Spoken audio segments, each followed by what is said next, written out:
होला ना परहेज हो, कैसे उनके हम समझाई कम बाटे हो। बिजली में किली सखी जब लगावे का बताई सखी हमें कितना सतावे। खूब करे मनमानी हमसे, खूब करे मनमानी हमसे पाई के आके।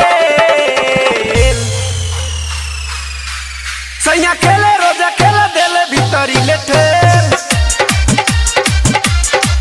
सैया खेले रोजा खेले देले भीतरी लेटे, सैया खेले रोजा खेले देले भीतरी लेटे।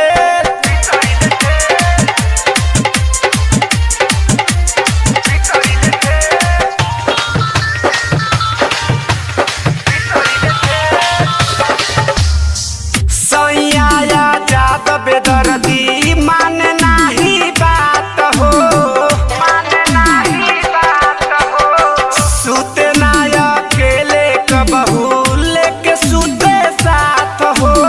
कमल सा देखले बा हमनी के लीला, कम कर राजा हमारो जो कहिला। ऐसे गाड़ी के चलावे जैसे,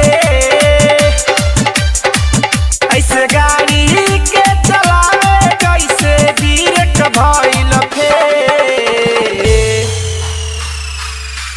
सैया खेले रोजा खेले देले भीतरी लेटे,